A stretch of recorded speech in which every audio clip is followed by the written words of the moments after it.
नमस्कार. परमात्मा एक मानवधर्म परिवारमध्ये सर्व सेवकांच्या आणि सेवकिनीताईंच्या आणि बालगोपालांच्या सर्वांच्या स्वागत आहे. आज आपण जाणून घेऊया ज्ञान पररस मररस योगी याबद्दल थोडक्यात आपण माहिती या व्हिडिओद्वारे जाणून घेऊया. बघा सेवकांनो, 1983 सालची घटना आहे. महान त्यागी बाबा जुमदेवजी हे आपल्या निवासस्थानी एक दिवशी रात्री आपल्या आसनावर झोपले होते. त्यांना झोपेत स्वप्न दिसले. त्या स्वप्नात त्यांना कोणीही व्यक्ती किंवा कोणतीही वस्तू दिसली नाही. फक्त त्यांना मोठमोठे अक्षर लिहिलेले दिसले. त्यांच्या मुखलेखातून सारखे तेच शब्द बाहेर पडत होते. ते शब्द होते ज्ञान पररस मररस योगी. जवळजवळ अर्धा तासापर्यंत ते हे शब्द वाचत होते.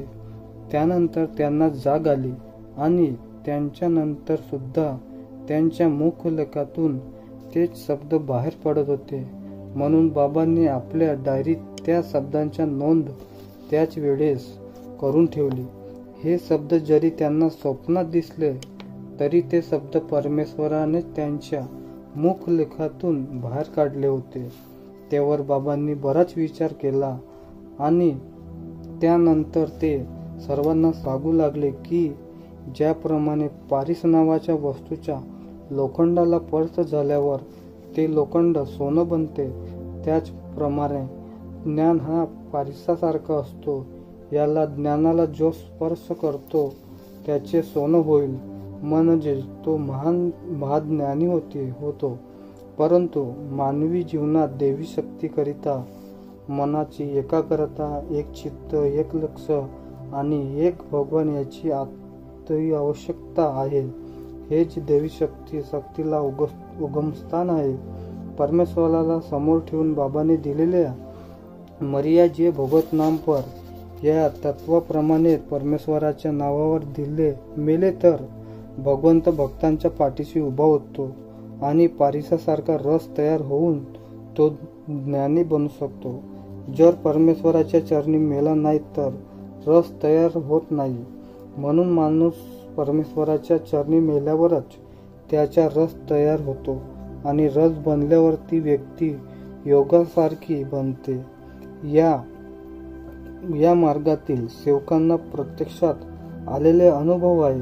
परमेश्वराच्या नावावर मरणी व्यक्ती बाबांनी दिलेल्या तत्व शब्द नियमाने वागले तर तो योगी बनते. अन्यथा त्याला कितीही पुस्तक ज्ञान असले तरी तो योगी बनू शकत नाही. त्याला परमेश्वर साथ असणे आवश्यक आहे. कर्तव्याने आत्मानुभव येतो, आत्मपरिचित होते, आत्मज्ञान वाटते, तेव्हाच तो ज्ञानी पुरुष योगी बनतो हे सिद्ध होते. बघा सेवकांनो, आपण तर जाणून घेतले की ज्ञान पररस मररस योगी याबद्दल आपण आज थोडक्यात जाणून घेतलो. आपल्याला ज्ञानी बनायचे असेल तर बघा सेवकांना काय करावं लागते. एक चित्त, एक लक्ष आणि एक भगवान या विषयासाठी आपल्याला 4 तत्व आणि 3 शब्द आणि 5 नियम यांच्या तंतोतंत आपल्याला पालन करावं लागेल. त्यानंतर आपण ज्ञानी बनू शकतो. आपण ते 4 तत्व, 3 शब्द, 5 नियम आपण आचरणात आणले किंवा आपल्या कुटुंबात किंवा आपल्या सेवकामध्ये आणलं, त्याचप्रमाणे ते आपल्याला ज्ञान मिळतो आणि त्याच्याबरोबर आपण ज्ञानी बनू शकतो. अशा प्रकारचे ह्या व्हिडिओ आहे. सर्व सेवकांना हा व्हिडिओ आवडला असेल तर जास्तीत जास्त लाईक करा आणि शेअर करा आणि जास्तीत जास्त सबस्क्राईब करा. सर्वांना माझा नमस्कार.